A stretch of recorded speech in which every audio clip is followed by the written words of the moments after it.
سب سے پہلے یہ میرے سامنے تاریخ تبری ہے، تاریخ الامم والملوک، یہ تاریخ تبری کتاب ہے، اس کی ویسے 12 جلدیں ہیں لیکن یہ ایک ہی جلد میں ہے۔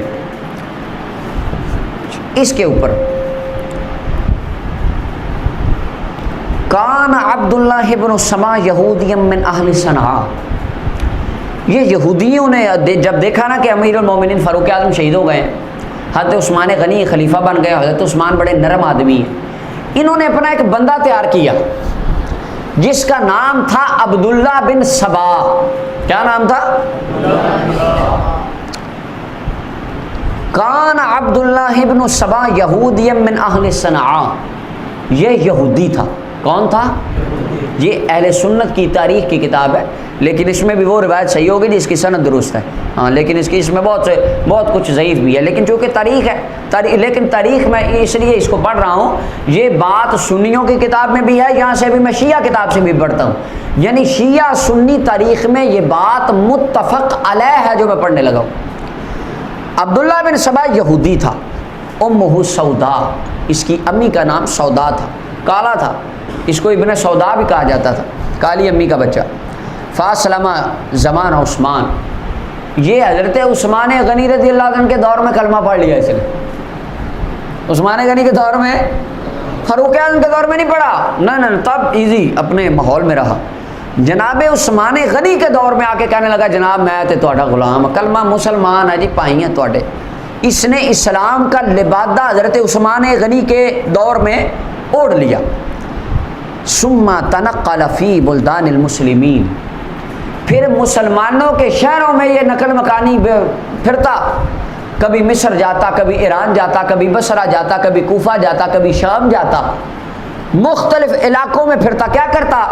یحاول ضلالتہ، ان کو گمراہ کرتا۔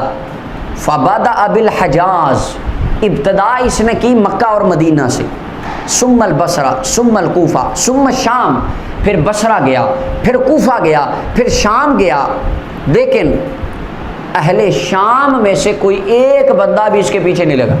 کیوں؟ وہاں پہ ہولڈ حضرت میر معاویہ رضی اللہ عنہ، اور حضرت میر معاویہ رضی اللہ عنہ کو لوگ بڑا چاہتے تھے شام کے، اور یہ جو بندہ تھا اس کی دال وہاں اس لیے نہیں گلی، حضرت میر معاویہ نے اس کو نکال دیا، جب میر معاویہ نے اس کو نکال دیا تو بندوں نے اس کو جوتیاں پھیری، ان کا نکل جائے ادھر سے، وہاں پر کوئی بندہ اس کے پیچھے نہیں لگا۔ لیکن حتی اتا مصر، مصر میں آ گیا، فاتمر فیہم فقال لهم فیما، اچھا خیر مصر میں آ گیا، وہاں پر بھی اس نے اپنا گروپ بنا لیا۔ اب کتنے علاقوں میں گروپ بنا لیا؟ بصرہ میں، کوفہ میں اور مصر میں، یہ 3 علاقے آپ نے اپنے ذہن میں رکھنے ہیں۔ مصر میں اس کی دال نہیں گلی، مکہ میں نبی علیہ السلام کے صحابہ تھے، مدینہ میں مقتدر صحابہ تھے اور خلیفہ عثمان غنی خود تھے، وہاں پر بھی اس کی بات کسی نے نہیں سنی، لوگوں نے اس کو نکال دیا۔ اب اس کی بات سننے والے کون تھے؟ اس کے اندر تاریخ کے اندر ملتا ہے مختلف لوگ ہو سکتے ہیں، کچھ وہ مرتد لوگ جن کے باپ دادا جناب ابو بکر صدیق رضی اللہ تعالیٰ عنہ نے جنگوں میں قتل کر دیے تھے، ان کی اولادیں، کیونکہ ان کو غصہ تھا کہ مسلمانوں نے ہمارے بندے مارے، اور تو جو بندہ بھی مسلمانوں کے خلاف کوئی عزم لے کے اٹھے گا وہ تو پکی بات ہے ساتھ ہوں گے، کیونکہ اس کو اس کے نظریے سے کوئی نہیں، اس نے اپنا بدلہ لینا ہے، اسلام کو نقصان دینا ہے۔ کچھ وہ لوگ ان کے ساتھ مل گئے، اور کچھ ان کے اپنے یہودی تھے وہ ان کے ساتھ مل گئے، اور کچھ لوگ جن کو اقتدار کا لالچ تھا وہ ان کے ساتھ مل گئے۔ خیر اس نے اپنی تھوڑی سی کمیونٹی اکٹھی کر لی، اس نے اپنا کو تھوڑا سا نیٹ ورک قائم کر لیا، کچھ بندے جوڑ لیے عبداللہ بن سبا نے۔ اچھا جی، اب یہ کہتا کیا تھا؟ سیم وہی الفاظ تاریخ تبری میں ہیں، لیکن اب وہی الفاظ میں شیعہ مذہب کی کتاب سے پڑھ رہا ہوں، ذرا کتاب کی طرف غور کیجیے۔ یہ میرے سامنے کتاب ہے الرجال الکشی، شیعہ عالم کی کتاب ہے، اس کو لکھنے والے ابو جعفر محمد بن حسن الطوسی، انہوں نے اس کتاب کو لکھا ہے۔ اچھا، یہ رجال شیعہ کے اوپر لکھی گئی کتاب ہے۔ اس کے اندر یہ لکھتے ہیں، اس کا صفحہ نمبر 188 ہے، عبداللہ بن سبا کی یہ پوری شخصیت کو انہوں نے ڈسکس کیا ہے اس کے اندر، یہ عبداللہ بن سبا ہے۔ نیچے حاشیے کے اندر جو ہے نا وہ اہل سنت کی کتابوں کے حوالے ہیں، اوپر متن شیعہ کا ہے۔ پہلے میں اہل سنت کا حاشیہ پڑھ دوں نیچے، یعنی ہماری کتابوں کے حوالے شیعہ کتاب کے حاشیے میں جو لکھے ہیں وہ میں پڑھ دیتا ہوں، ان کا متن بعد میں پڑھتا ہوں۔ امام تبری روایت کرتے ہیں، یہ میرے پاس تبری ہے، عبداللہ بن سبا یہودی تھا، تو اس نے حضرت عثمان غنی کے دور میں اسلام کلمہ پڑھ لیا، تو اس طرح مسلمانوں کو وہ ساری بات وہ لکھی ہے۔ یہ کہتا کیا تھا؟ یہ کہتا تھا یار بڑا تعجب ہے اس بندے پر، ممن یزعم ان عیسیٰ یرجع، مجھے کہتا یار تعجب ہوتا ہے اس بندے پہ جو کہتا ہے کہ عیسیٰ علیہ السلام تو واپس آئیں گے پر نبی کریم صلی اللہ علیہ وسلم واپس نہیں آئیں گے۔ بتاؤ عیسیٰ علیہ السلام کی شان زیادہ ہے ہمارے نبی پاک کی؟ لوگوں نے کہنا ہمارے نبی پاک کی، تو اس نے کہنا عیسیٰ علیہ السلام واپس آئیں گے تو کیا ہمارے نبی پاک نہیں آئیں گے؟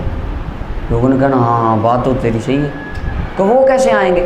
کہاں قرب قیامت امام مہدی کی شکل میں نبی پاک آئیں گے۔ پہلا عقیدہ رافضیوں والا کس نے گھڑا؟ ایک یہودی نے، یہ یہودی نے گھڑا۔ اچھا ایک تو یہ بات، اور پھر کہنے لگا ان الذی فرض علیک القرآن لرادک الی معاد، اس نے یہ آیت بھی پڑھ کے سنانی۔ اس کے بعد اس نے کہا کہ بے شک انہ کان الف نبی ولکل نبی وصی، اس نے کہا بھائی لوگوں 1,00,000 سے زیادہ اللہ کا نبی ہے اور ہر نبی کا کوئی نہ کوئی وصی ہوتا ہے، جیسے جناب موسیٰ علیہ السلام، ہارون علیہ السلام کے نائبین خلفاء اور ان کے وصی تھے، ہر نبی کا کوئی نہ کوئی وصی ہوتا ہے، بتاؤ ہمارے آقا کریم صلی اللہ علیہ وسلم کا وصی کون ہے؟ تو لوگوں نے کہنا کہ یار ہاں بات تو تیری ٹھیک ہے، کون ہے؟ تو اس نے کہنا کان علی وصی محمد صلی اللہ علیہ وسلم، جناب مولا علی نبی پاک کے وصی ہیں، جیسا کہ رافضیوں کا عقیدہ ہے، یہ کہتے ہیں اذان میں بھی پڑھتے ہیں علی وصی رسول اللہ خلیفۃ بلا فصل۔ سب سے پہلے امت محمدیہ میں اس عقیدے کو گھڑنے والا کون تھا؟ ذرا بلند آواز سے کہہ دو کون تھا؟ یہ سنیوں کی کتابیں بھی کہہ رہی ہیں، شیعہ کی کتاب بھی کہہ رہی ہیں، یہ یہودی تھا، اس نے یہ بات گھڑ لی، اس نے کہا علی نبی پاک کے وصی ہیں، و محمد خاتم الانبیاء، نبی صلی اللہ علیہ وسلم آخری نبی ہیں، و علی خاتم الاوصیاء، اور جناب مولا علی یہ اوصیاء کے خاتم آخری وصی ہیں۔ اچھا لوگوں نے اس کی بات کو کہنا ہاں بات تو تیری ٹھیک ہے، کہنا کن لوگوں نے؟ اور جن کے باپ دادا یا تو مرتدوں کے کھاتے میں قتل ہو گئے تھے، جن کو اپنی باپ دادا کے بدلہ لینے کے اسلام سے غم تھا، اور کچھ لوگ وہ جن کو اقتدار کا لالچ تھا، اور کچھ اس کے اپنے پیٹی بھائی یہودی، اور کچھ سادہ لو چند ایک مسلمان، وہ بھی ان کی باتوں کا شکار ہو گئے، جیسے ہمارے سادہ لو سنی وہ کسی خارجی رافضی کی تقریر سن کے وہ کہتے ہیں غلط بڑی کی تھی، یہ کی گل، جنہیں ہمارے بندے بھی جیسے ان کا شکار ہو جاتے ہیں نا، ایسے کچھ ایک بندے اس کے ساتھ بھی مل گئے، اپنے صحیح مسلمانوں میں سے بھی، صحابہ نہیں تھے لیکن اگلے جو مسلمان تھے سادہ درویش بندے، وہ بھی کچھ اس کی باتوں میں آ گئے، تاریخ کی کتابوں میں یہی ملتا ہے۔ اچھا خیر، پھر اس نے اگلی بات کی، اس نے کہنا ومن اظلم ممن لم یجز وصیت رسول اللہ صلی اللہ علیہ وسلم، اس نے کہنا ہو اس بندے سے بڑا ظالم کون ہے جس نے نبی پاک کی وصیت کو جاری ہونے ہی نہیں دیا۔ وصیت کا مطلب ہوتا ہے نبی پاک کے اللہ کا نبی جاتا ہوا کسی کو وصیت کر جائے بھائی میرا نائب تو ہے، میرا خلیفہ تو ہے، سارے کام تو نے کرنے، تو اس نے کہنا وصی تو مولا علی ہیں، تو خلیفہ ابو بکر صدیق بن گئے، عمر فاروق بن گئے، تو ان سے بڑا نعوذ باللہ ظالم کون ہے؟ اور پھر اس نے کہنا کہ اب ان عثمان اخذھا بغیر حق، حضرت عثمان نے بھی تو حق بغیر حق کی خلافت لی ہے، وہ بھی خلیفہ چین کے بن گئے ہیں، حق تو مولا علی کا ہے۔ تو جناب ابو بکر عمر عثمان تینوں غاصب ہیں۔ سب سے پہلے نبی صلی اللہ علیہ وسلم کی امت میں خلفائے ثلاثہ کو غاصب کہنے والا ایک کافر یہودی عبداللہ بن سبا نامی بندہ تھا، یہ سنیوں کی کتابوں میں بھی ہے اور دونوں کتابیں میرے سامنے موجود۔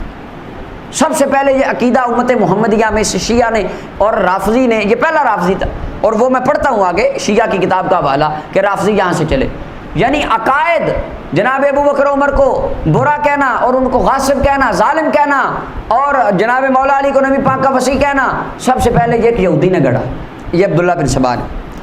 اور لسان المیزان میں امام ابن حجر اسقلانی لکھتے ہیں، یہ میں شیعہ سے حاشیہ پڑھ رہا ہوں اس کا، الرجال الکشی کا حاشیے کے اندر یہ شادی لکھی، اس کے اندر کہتے ہیں عبداللہ بن سبا یہ زندیق تھا اور گمراہ تھا اور گمراہ کرنے والا تھا، اور امام ابن حجر کہتے ہیں مجھے گمان ہے کہ ان علی حرقہ بالنار، مولا علی نے اس کو آگ میں جلا دیا تھا۔